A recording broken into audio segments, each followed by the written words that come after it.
Bonjour peuple de Dieu, c'est le pasteur Jérémie, aussi connu sous le nom de pasteur Loïc. Nous voulons écouter la parole de Dieu pour la semaine, mais avant tout, nous voulons commencer par une parole de prière. Alors, en signe de révérence à notre Père Céleste, à notre Dieu, baissons nos têtes et prions ensemble. Dieu Tout-Puissant, Dieu de gloire, Dieu de merveille, Dieu de prodige, Roi des rois, Seigneur des seigneurs, toi qui règnes au-dessus de toutes choses, toi qui n'as pas de pareil sur la terre et dans les cieux, le seul et véritable Dieu, le Dieu Tout-Puissant, le Dieu de merveille, le Dieu amour, le Dieu fidèle, le Roi des rois, le Seigneur des seigneurs. Merci encore pour cette nouvelle opportunité que tu nous accordes de pouvoir nous retrouver dans ta présence. Nous venons nous abandonner entièrement en tes mains, corps, âme et esprit, cœur et pensée, l'air, l'atmosphère, tout autour de nous et en nous. Nous prions que tu prennes le contrôle de toutes choses et nous implorons ta miséricorde sur nos vies, te demandant de nous pardonner pour tout ce que nous avons pu dire, faire et penser qui ne t'a pas honoré et glorifié. Que tu nous purifies par l'eau de purification et par ton sang, que tu nous sanctifies, corps, âme et esprit, cœur et pensée, que tout ce qui n'est pas de toi en nous soit ôté au nom de Jésus, afin que nous soyons entièrement connectés à toi. Nous soyons connectés à la fréquence, Seigneur, de ton royaume, à la fréquence de ton cœur, à la fréquence de ton trône, au nom de Jésus-Christ. Nous venons nous élever, nous opposer contre tout ce qui voudrait empêcher que nous puissions recevoir de toi en ces moments. Tout ce qui voudrait nous empêcher de pouvoir recueillir, Seigneur, ce que tu as prévu pour nous. Nous les lions, nous les chassons dans les gouffres de l'enfer au nom de Jésus-Christ. Et nous proclamons que Jésus-Christ est Seigneur à la gloire de Dieu le Père. Car ta parole déclare qu'à la mention du nom de Jésus, tout genou dans les cieux, sur la terre et sous la terre, fléchira et que toute langue confessera que Jésus-Christ est Seigneur à la gloire de Dieu le Père. Merci, car cela est fait. Amène-nous dans la profondeur de la révélation de tes mystères, contenus dans ta parole. Parle-nous, Seigneur, équipe-nous, Seigneur, au nom de Jésus-Christ, car tu as dit, nous connaîtrons la vérité et la vérité nous affranchira. Et tu as dit, ta parole est la vérité. Ainsi, enseigne-nous ta parole qui est la vérité, afin que nous soyons libres, afin que nous soyons affranchis. Au nom de Jésus-Christ, Amen. Alors nous allons prendre notre passage principal des Saintes Écritures dans le livre de 2 Pierre, chapitre 2, versets 21 à 22. Nous lisons ainsi la parole de Dieu dans 2 Pierre, chapitre 2, versets 21 à 22, au nom de Jésus-Christ. Car mieux valait pour eux n'avoir pas connu la voie de la justice que de se détourner après l'avoir connu du saint commandement qui leur avait été donné. Il leur est arrivé ce que dit un proverbe vrai. Le chien est retourné à ce qu'il avait vomi et la truie lavée s'est vautrée dans le bourbier. Que le Seigneur bénisse sa parole, qu'elle vienne pleine de grâce, de vie, de révélation, de profondeur et de bénédiction au nom de Jésus-Christ. Amen. Alors pour cette semaine, nous voulons continuer dans notre série d'enseignements sur le combat contre l'Église de Dieu sur terre. Et particulièrement, nous voulons parler de pourquoi Satan utilise le totem du chien dans ces derniers temps, dans ces derniers jours dans lesquels nous vivons. Rappelez-vous que dans la tétrade, nous allons parler que Satan utilise la tétrade satanique pour combattre l'Église de Dieu sur terre. Et la première tétrade, ou encore la première stratégie que le royaume des ténèbres utilise est le totem du chien. Alors, l'enseignement pour cette semaine, c'est pourquoi Satan utilise le totem du chien. Très, très, très important que vous puissiez vous imprégner de la version vidéo parce qu'il y a des images que vous devez comprendre. Des images qui sont interprétées, qui vont être révélées. De la signification de ces images vont être révélées. Donc, très important de suivre cet enseignement jusqu'à la fin et de prier par rapport à cet enseignement. Nous avons déjà vu que dans ces derniers jours, Satan utilise principalement le totem du chien pour combattre l'Église de Dieu sur terre. Car Satan amène les gens à rétrograder dans leur foi. Par conséquent, une telle personne est assimilée à un chien qui retourne à ses propres vomis parce qu'il a abandonné ses voies pécheresses et pourtant, après un certain temps, il est retourné commettre le même péché qu'il avait abandonné auparavant. Ainsi, Satan change sa tête en tête de chien pour dire que quiconque rétrograde ou quiconque a rétrogradé dans sa foi en Dieu lui ressemble, car il est le premier à s'être éloigné de la grâce de Dieu. Et selon Satan, 80% des habitants du monde, donc de la terre, y compris dans les églises locales, ont rétrogradé par rapport à leur foi en Dieu.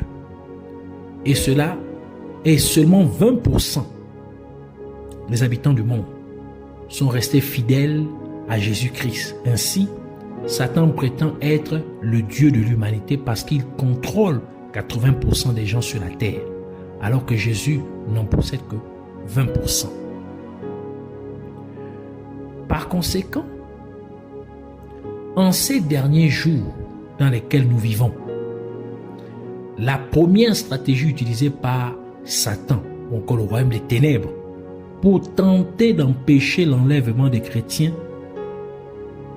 est le totem ou l'emblème du chien. Et pour bien comprendre pourquoi Satan utilise le totem du chien, nous devons visiter l'Égypte antique.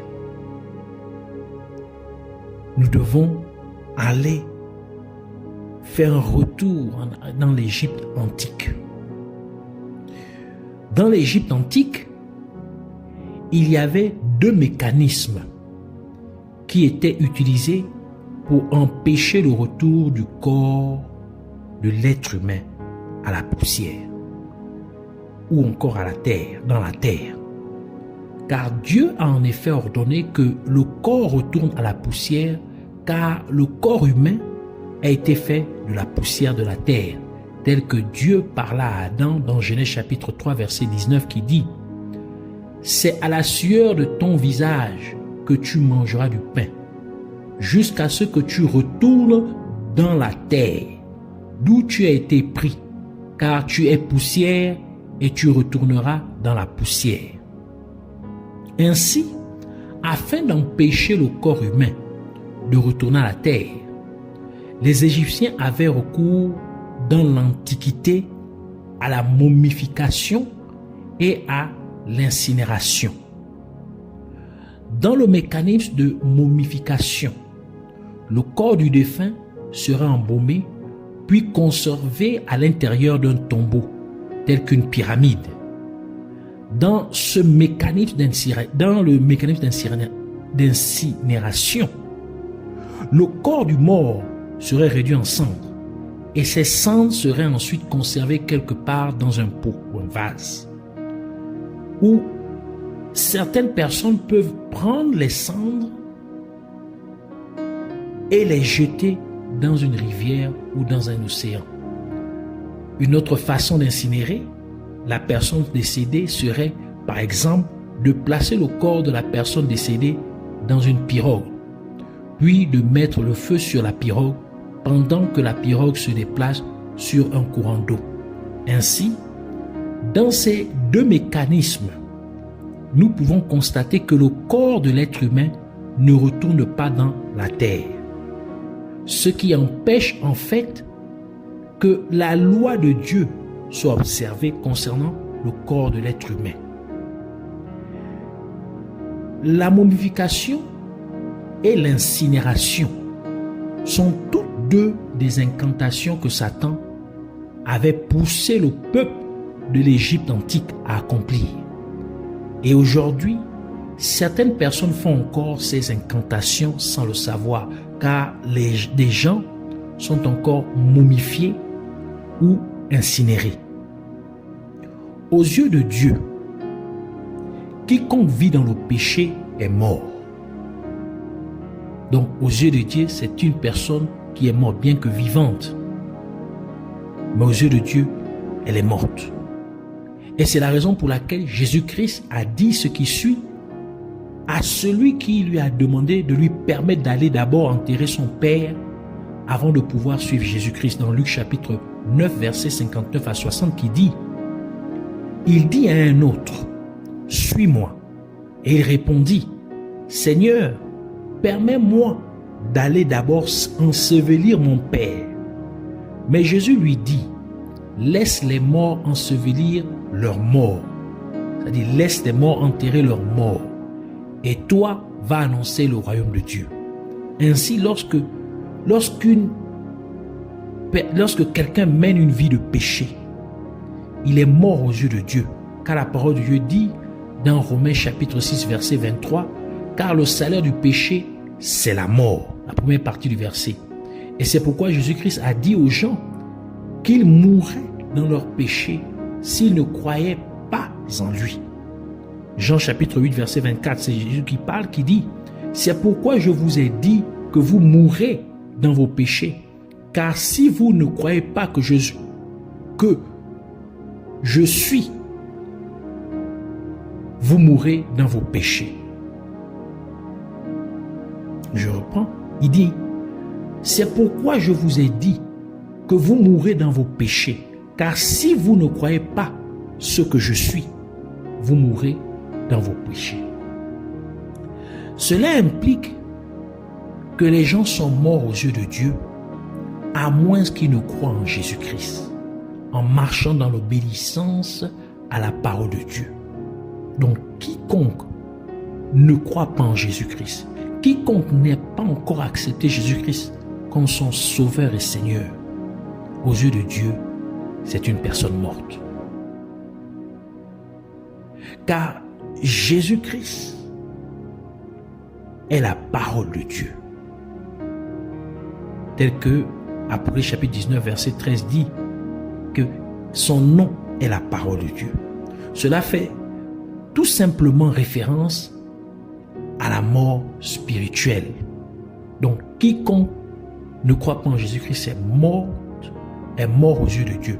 Cela fait référence à la mort spirituelle.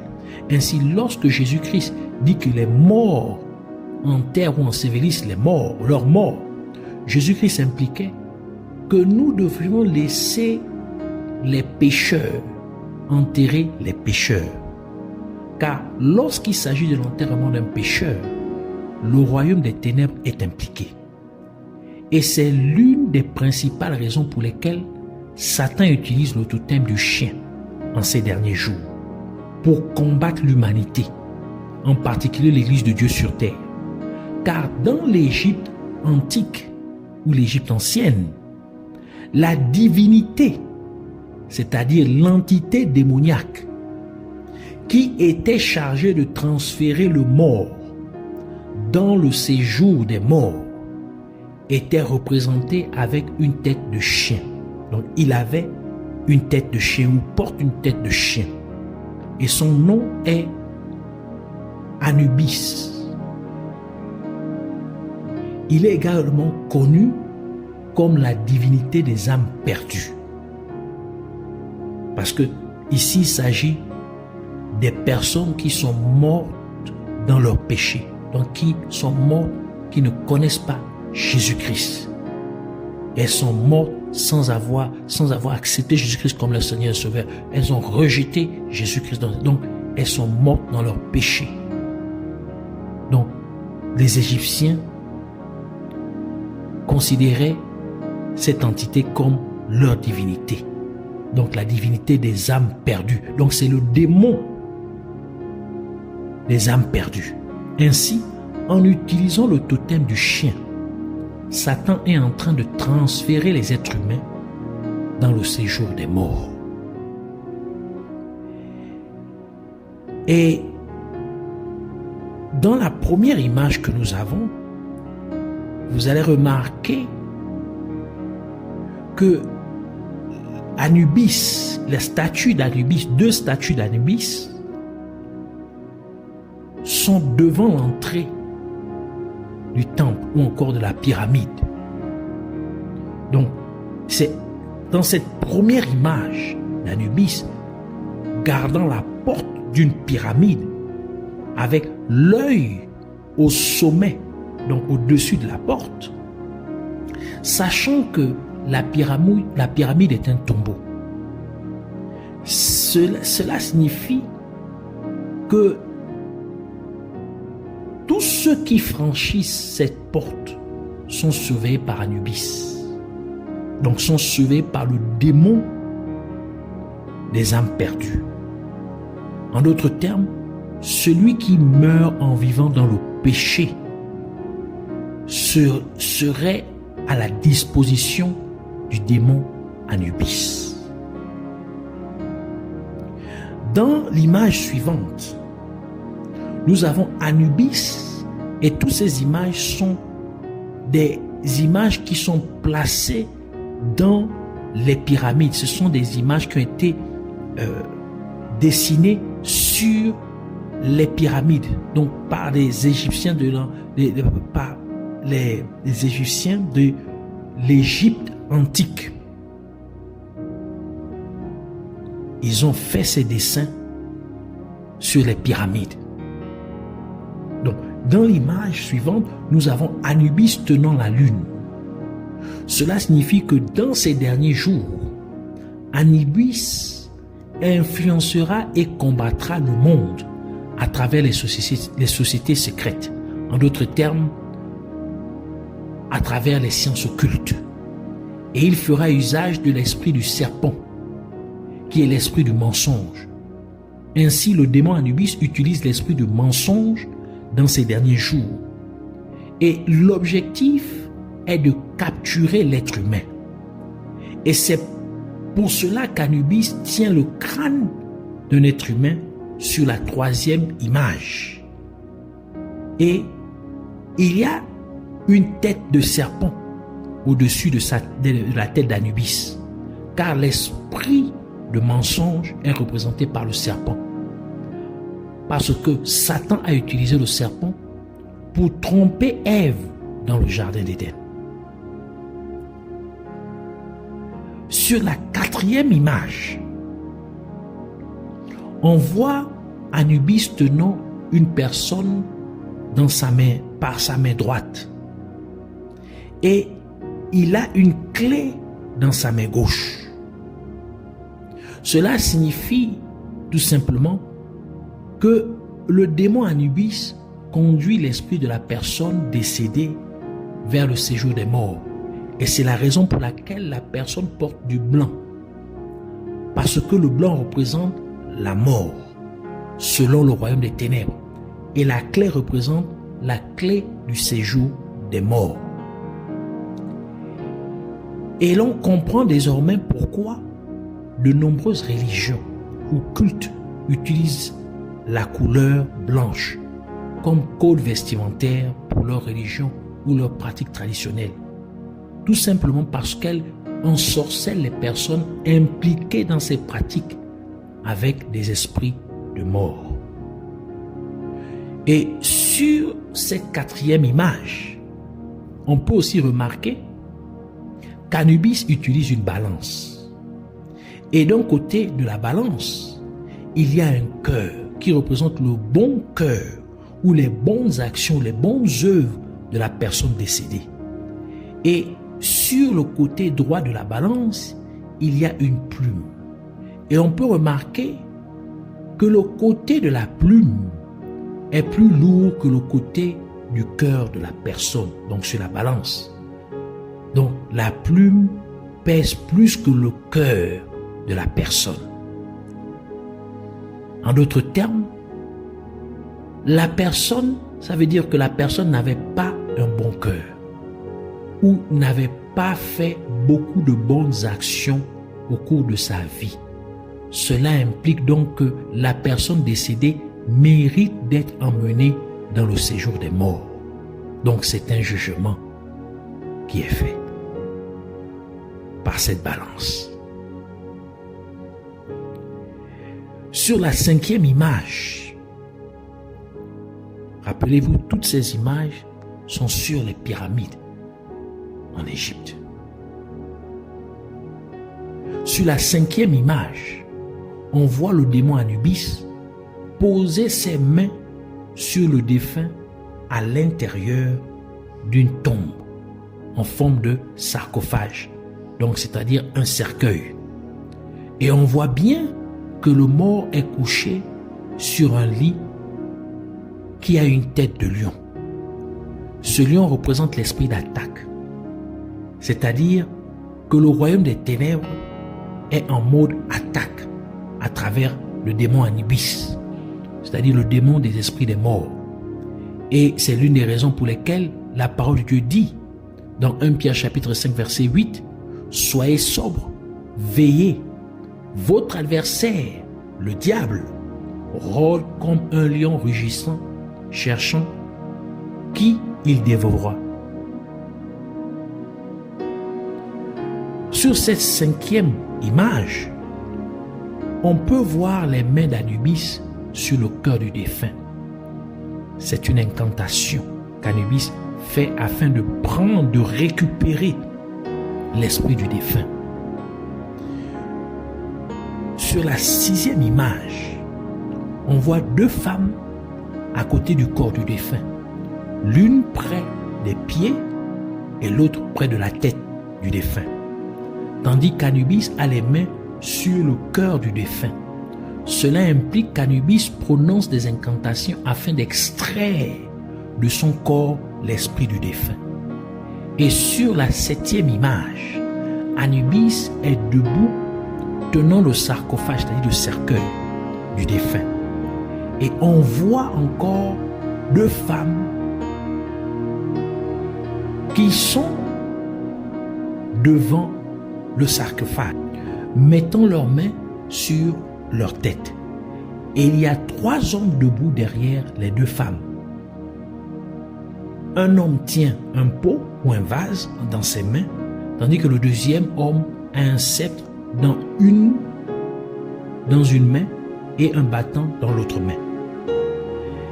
Cette 7e image nous dit qu'à travers le démon Anubis, le royaume des ténèbres utilise les femmes comme vase ou instrument afin d'héberger l'esprit du mort.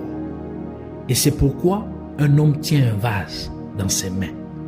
Et comme le sceptre représente l'autorité et le bâton représente le ministère, ainsi en hébergeant l'esprit de la personne décédée, ces femmes seraient habilitées par le royaume des ténèbres à servir le but, donc le ministère du royaume des ténèbres, à continuer le ministère de ces défunts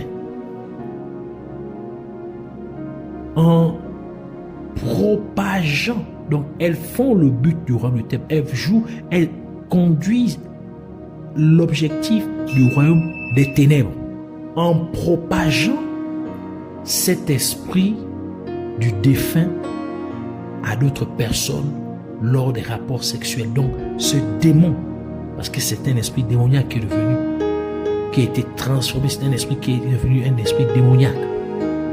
Donc lorsqu'elles ont des rapports sexuels avec d'autres hommes, avec des hommes, elles propagent l'esprit de mort à ces hommes.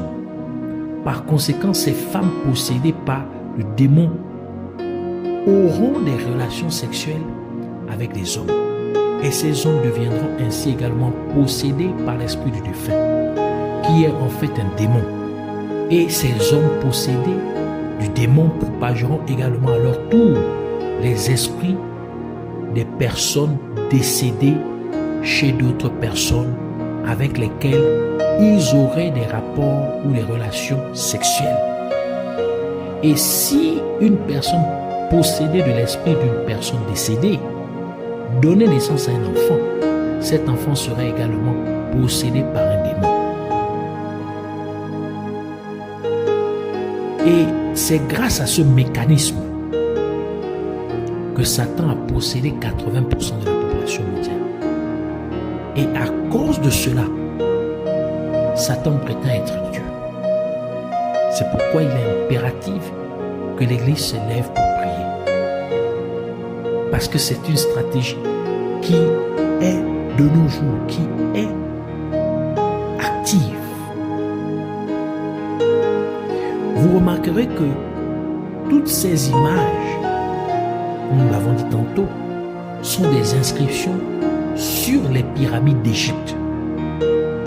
Et ces inscriptions dataient de l'époque des pharaons d'Égypte.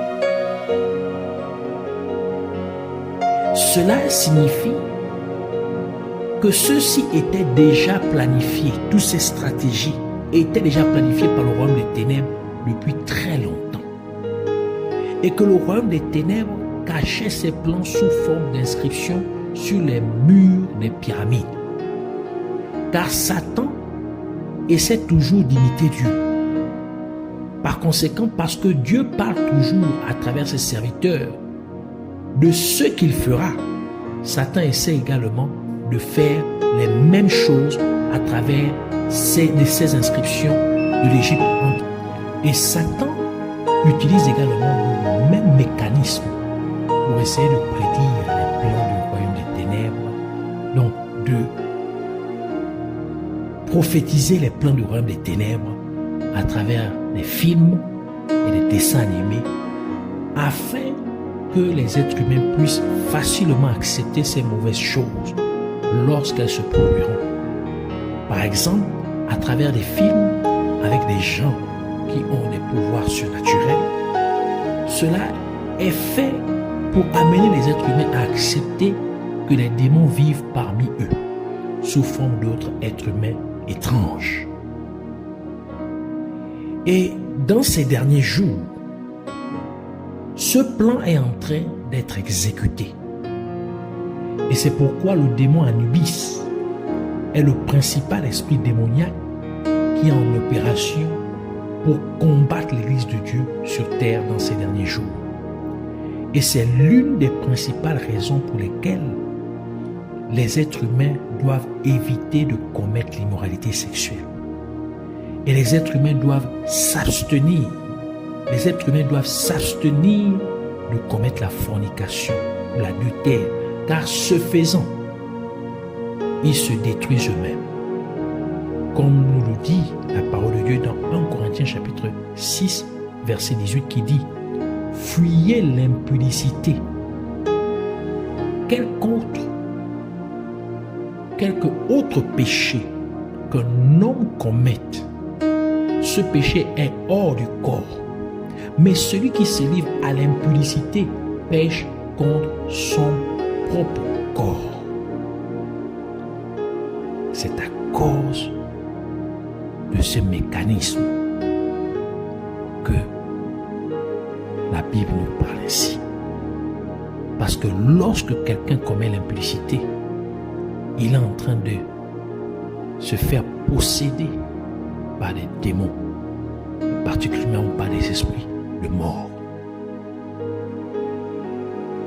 Lorsque quelqu'un commet un péché, un rapport sexuel, c'est-à-dire la fornication, il est en train de se faire posséder par des esprits de mort. Dans la 7e image, nous voyons Anubis derrière un bœuf. Et il tient une corde qui est attachée aux pattes du bœuf. Et le bœuf porte le corps d'un défunt. Et nous savons que le bœuf représente le serviteur, car le bœuf est un animal des champs. Car le bœuf est utilisé dans le champ pour tirer la charrue. Et comme le bœuf travaille dans le champ avec la charrue, les graines ou encore la semence seraient jetées sur le champ qui aurait été labouré par le bœuf. Ainsi, nous voyons sur cette image particulière, on peut remarquer que le bœuf ne tire aucune charrue. Ce qui nous révèle que son intention n'est pas de labourer le champ. Par conséquent, Anubis n'a pas l'intention de semer la bonne semence qui est la parole de Dieu. En d'autres termes, Anubis utilise désormais de faux serviteurs de Dieu pour apporter la mort. C'est pourquoi le bœuf porte le corps d'une personne décédée sur son dos. Cela implique également que tout serviteur de Dieu, ou soi-disant serviteur de Dieu, qui ne sème pas la bonne semence, qui est la parole de Dieu, apporte donc la mort. Par conséquent, l'un des moyens de savoir si un prédicateur est un bon serviteur de Dieu est de vérifier le rapport de temps entre sa prédication ou son enseignement et le temps qu'il prend pour prophétiser ou faire une soi-disant démonstration de la puissance de Dieu telle que chasser les démons et ainsi de suite. Si vous remarquez qu'il prend beaucoup moins de temps pour prêcher, mais qu'il prend beaucoup plus de temps pour prophétiser ou pour faire une soi-disant démonstration de la puissance de Dieu, alors c'est une indication claire qu'il n'est pas un bon serviteur de Dieu ou qu'il est tout simplement un agent du royaume des ténèbres. Vous devez noter que c'est par notre foi en Jésus-Christ que nous sommes nés de nouveau. Donc que nous recevons la vie, la nouvelle vie en Christ. En d'autres termes, nous sommes rendus vivants aux yeux de Dieu. Mais la foi vient en écoutant la parole de Dieu. Comme nous le dit le livre de Romains chapitre 10, verset 17 qui dit « Ainsi la foi vient de ce qu'on entend, et ce qu'on entend vient de la parole de Dieu, de la parole de Christ. » Cela signifie que si une église locale ne reçoit pas la vraie parole de Dieu, les membres de cette église locale et tous ceux qui suivent cette église locale finiront par mourir spirituellement, car leur foi deviendra de plus en plus faible, jusqu'à ce qu'ils commencent à s'écarter des voies de Dieu et à retomber dans une vie de péché. Ce qui signifie qu'ils agiraient comme un chien qui retourne manger ses vomis. Ils mourraient ainsi spirituellement, car le salaire du péché est la mort, tel que le déclare la parole de Dieu dans Romains chapitre 6, verset 23, que nous avons lu tantôt. C'est pourquoi Anubis utilise désormais de soi-disant serviteurs de Dieu, qui ne prêchent ni n'enseignent la vraie parole de Dieu. Par conséquent, il provoque la mort en faisant rétrograder les gens dans une vie de péché. Dans la 8e image, nous voyons maintenant un chien assis au-dessus de l'arche de l'alliance. En d'autres termes, Anubis est maintenant entré dans le sacerdoce. Il est rentré dans la sacrificature. Et c'est le résultat du fait qu'Anubis utilise désormais de soi-disant serviteurs de Dieu pour apporter la mort aux croyants dans les églises locales. Cela signifie que les 2 anges chérubins qui couvraient l'arche de Dieu ont quitté certaines églises locales, car la vraie parole de Dieu n'est plus prêchée ni enseignée dans ces églises locales, car ces deux anges sont les anges de la parole de Dieu. Car à l'intérieur de l'arche de l'Alliance étaient conservées les deux tables de la loi de Dieu, qui représentent la parole de Dieu. Et puisque la vraie parole de Dieu n'est plus prêchée ou enseignée dans ces églises locales, donc ces anges de Dieu n'ont rien à faire dans ces églises locales. C'est pourquoi ils ont quitté ces églises locales. C'est pourquoi on voit au-dessus maintenant de l'arche, on voit Anubis, au lieu de voir les deux chérubins qui étaient sur l'arche de l'Alliance.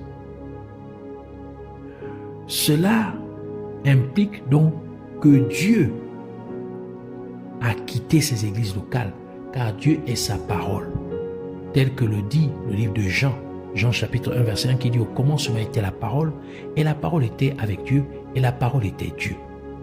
Et puisque la vraie parole de Dieu n'est plus prêchée ni enseignée, Dieu n'est donc plus présent non plus. Et c'est exactement ce que représente la 8e image, car dans la 8e image, l'esprit du pharaon décédé est aussi sur une chaise. Et le démon Anubis est derrière le pharaon décédé, mettant un collier d'or au cou de l'esprit du pharaon mort. C'est pour tout simplement dire qu'Anubis apporte la mort à travers la fausse doctrine de l'évangile de la prospérité matérielle. C'est pourquoi il met un collier d'or. L'or qui représente la prospérité. Et on peut remarquer que la clé du séjour des morts qu'Anubis tient dans sa main, comme le montre la 9e image, se retrouve également sur les vêtements de soi-disant hommes de Dieu dans certaines religions, telles que le catholicisme. Et c'est pour dire qu'ils sont des agents du démon Anubis.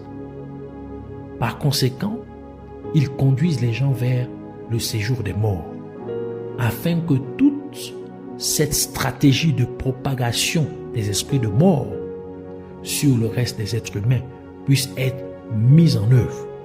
Et c'est l'une des principales raisons pour lesquelles Jésus-Christ est venu physiquement sur terre, puis est mort physiquement en étant crucifié sur la croix, et est allé dans le séjour des morts pour prendre les clés du séjour des morts afin de donner à son Église la capacité de neutraliser cette stratégie démoniaque du royaume des ténèbres, telle que décrite dans la parole de Dieu, à Apocalypse chapitre 1 verset 18, qui dit: j'étais mort, c'est Jésus qui parle ici à l'apôtre Jean, j'étais mort et voici je suis vivant au siècle des siècles. Je tiens les clés de la mort et du séjour des morts. Et enfin, la 10e image représente Anubis tenant un cœur humain entre ses mains. Cela signifie tout simplement que le démon Anubis veut rendre les gens sans cœur.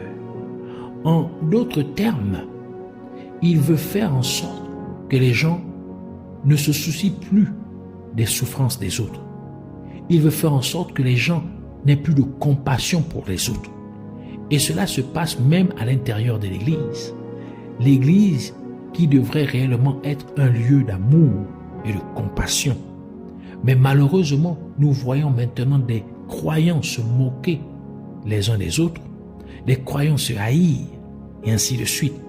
De nos jours, on peut voir quelqu'un saigner abondamment au bord de la route, et les gens passeraient simplement sur le côté, tel que le sacrificateur et le lévite passèrent près de l'homme qui fut attaqué par des voleurs, dans la parabole du bon samaritain dans Luc chapitre 10 versets 29 à 37. Et c'est pour nous faire savoir que c'est l'objectif du royaume des ténèbres, de rendre les gens insensibles aux souffrances, aux douleurs, aux difficultés, aux peines des autres. Donc il n'y a plus de compassion, il n'y a plus d'amour. Or, le deuxième plus grand commandement, c'est aime ton prochain comme toi-même. Donc Anubis veut combattre ce commandement. Et c'est la raison pour laquelle les chrétiens doivent prier intensément pour l'Église de Dieu sur terre, afin que Dieu puisse nous protéger de toutes ces mauvaises stratégies du royaume des ténèbres. Ainsi, nous voulons prier pour dire merci Abba Père, Dieu glorieux et merveilleux. Merci de m'avoir transmis cette compréhension de ta parole. Et je prie, Père Céleste, te demandant de protéger ton Église sur terre.